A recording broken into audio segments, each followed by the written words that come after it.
Good morning, Colfax, and welcome to CTV. I'm joined by Katie Reynolds, and on today's show, we take a look at how leadership promotes positive culture on campus. Xander Rowe rolls with the Engineering Arts Club as they prepare for the Kinetic Grand Championship. And Bethany Gadway takes a look at all the postseason action from last week in Around the PVL. Welcome to the show.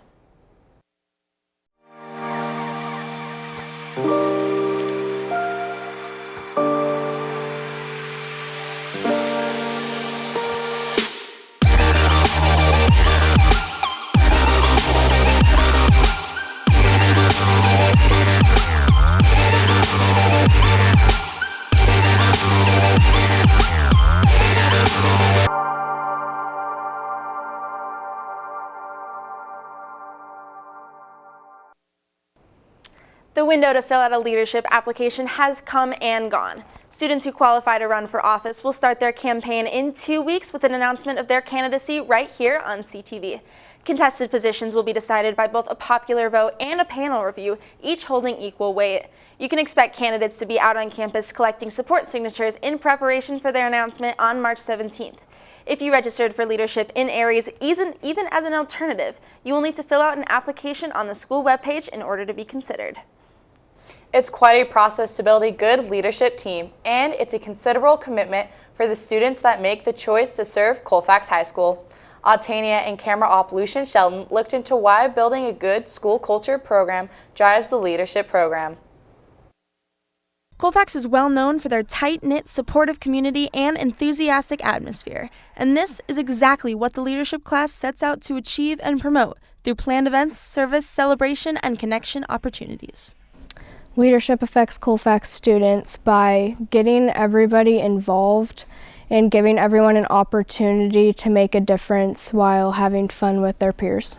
Leadership students' main mission is to help shape a positive culture on the Colfax campus and to help the students form lasting bonds with each other.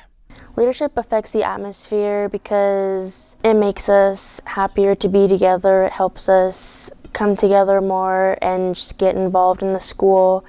And we get to learn more about each other, and we get to have fun while we're in high school. The 28th year in a row leadership teacher and recognizable face on this campus explains leadership's mission and how they help shape the atmosphere at Colfax. So students pitch concepts against our mission. So if our whole purpose is to serve students and connect students to the high school experience, leadership has the potential, the opportunity to shape the environment on our campus. The sky's the limit. You know, we can have as large of an impact on this campus as any organization. And when it all comes together, leadership ultimately helps students to celebrate, serve, respect, and support. For CTV, I'm Autania Mira with Lucian Shelton. It's easy to forget that there are students like us dealing with classes, extracurriculars, family, and friends that are behind the scenes of so many of these things that make Colfax fun and different than other schools. We here at CTV are grateful to you and look forward to introducing the next generation of Colfax leaders on March 17th. 50 miles of sand, land, and water stand between the Engineering Arts Club and another Kinetic Grand Championship. The club is working diligently to design the latest version of a human-powered machine that will tackle this demanding race. Reporter Xander Rowe has this story on the people and machine that will stand up to the challenge. Colfax High School has a lot of different interesting clubs and groups on its campus. Today, we talked to Christian Kinsey, leader of the Engineering Arts team, to learn more about the Kinetic Grand Championship.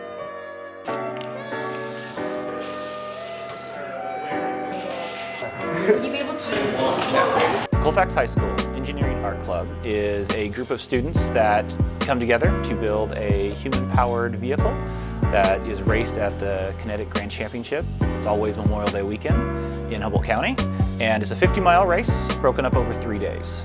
The concept of kinetic sculpture racing originated in Ferndale, California in 1969, when local sculptor Hobart Brown modified his son's tricycle by welding on 2 additional wheels and other embellishments.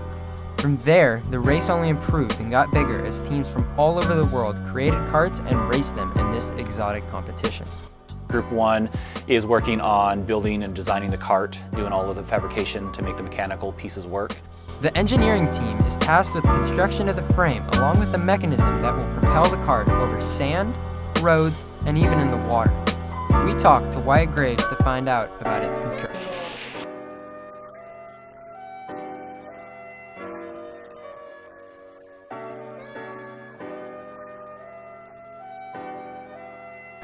The second group is really in charge of the art. They take the theme of the club and make an artistic piece that will wrap around the vehicle itself. So this year, the cart's theme is Black Magic Hot Wheels. I love the thought of like skulls and witches and toads and potions and stuff. And since we're partly an engineering team, we have a bunch of people who love cars. We're gonna build an old style car and we're gonna load it with a bunch of skulls and weird rituals and like potions and stuff. It's gonna be incredible. I'm so excited. Each of the students feel a deep connection to the cart and the team. It was a whole new experience. You know, I've never seen anything like that up in Humboldt going to the race. Building the cart too, it was just, you know, that was my first experience with any sort of metalworking, because being from the Bay, you know, we don't get a lot of opportunities like that at our schools. We wish the Colfax Engineering Arts team luck on their race over Memorial Day weekend. And until next time, I'm Xander Rowe with CTV. Thank you, Colfax. The Colfax High School Double Elimination Chess Tournament has reached the semifinals on Monday. Evan Gutierrez matched wits with Silas Huron in the winner's bracket, and Aiden Bixler and Gabe Garcia were the favorites to emerge from the loser's bracket. If you want to check out the action, it will be going down in the Learning Commons at lunch today. To say last week was an exciting week in sports for Colfax High School would be an understatement. Bethany Gadway, with reporting by Mary O'Rourke, has all the highlights in around the PVL.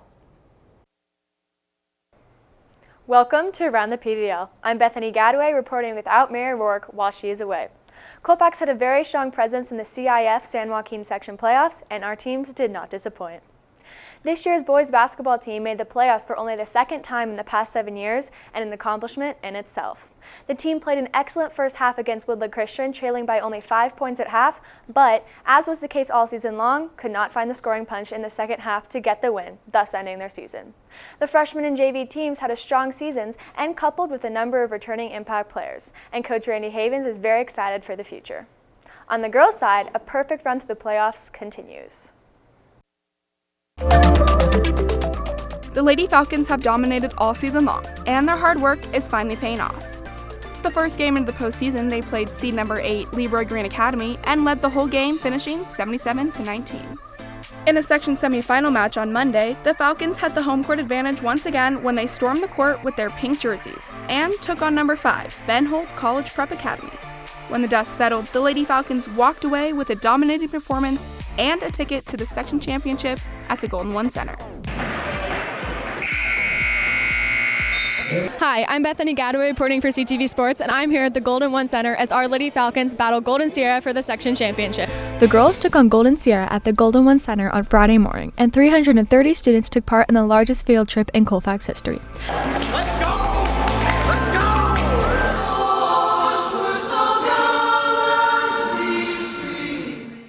The choir kicked off the morning with a beautiful version of the national anthem.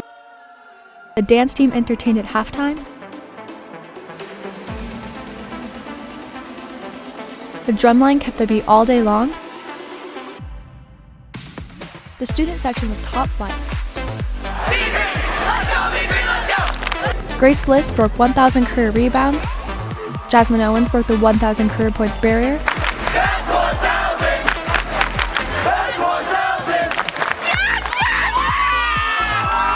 And Natalie Lundberg was honored with the Section Sportsmanship Award en route to a 66-23 victory.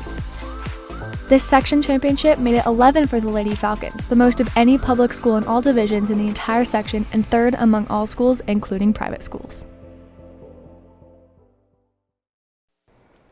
The girls start their bid for a state championship tonight at the Pucci Pavilion. Due to their dominant run in Division 5, the state moved the Lady Falcons to Division 4 for the tournament. Colfax was shown due respect and earned the number 1 seed and will face Lowell of San Francisco tonight. Needless to say, the competition level is going to be way up, and so the home court will be a huge advantage. Mr. Hyman and your Nest leaders invite everybody to tonight's game for free. The theme is Blackout, and a small inventory of Black Nest shirts will be for sale in the quad at lunch for $5. Let's represent where reporter Joe Davidson of the SAC-B wrote about Colfax having a great student section. The girls' soccer team made their presence felt across the section playoff landscape this past week by playing gritty defense and electric offense. The Lady Falcons soccer team made an outstanding run in the section playoffs, coming up just short of the title, falling to Seed 2 Bradshaw Christian this past Saturday. The Lady Falcons secured a slot in the finals with dominating performances in the first 2 rounds. Their first win was a 9-0 thumping of Seed 9 Waterford, and it was the 10th shutout in 11 games for the Falcons. In the second round, Seed 4 Hillmar got on the board first, but a Colfax onslaught led by Jordan Traveras resulted in a 6-2 win and a trip to the section title. You got time, what you see? Go, keep going. Good morning! Both Sydney Bain and Shaylin Ackerman scored 2 goals against Waterford and 1 each against Hillmar.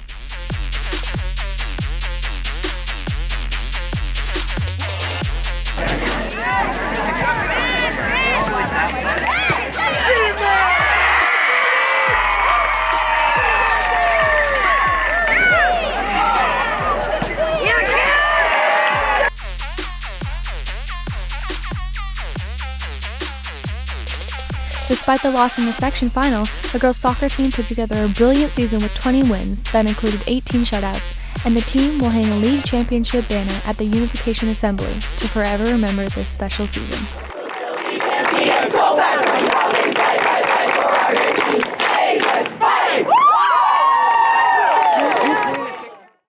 In Alpine sports, the downhill ski team and snowboard team will head to North Star for the state championship starting Monday and ending Thursday. The girls' snowboard team will be represented by 4 riders led by Faith Mora, and Tyler Sudgeon will lead 8 boys into the championship, where he will try to repeat as the individual state champion and get the boys on the podium. That's all I have for you, Falcon Nation. Let's pack the nest this week and get on the state championship train with our girls basketball team. And in the next couple of weeks, we'll be introducing you to our spring sports teams. Until then, I'm Bethany Gadway, and I will see you in the nest. Thank you, Bethany, for anchoring today, and Mary for your commitment to reporting on all things Colfax sports. We are making our jump to weekly shows in large part because of the work our new staff has put in. So we will see you next week when we look into how our Colfax technology team innovates and how a small group of Colfax students saved the yearbook. Until then, I'm Katie Reynolds. And I'm Autania Miro. Have a good day, Colfax.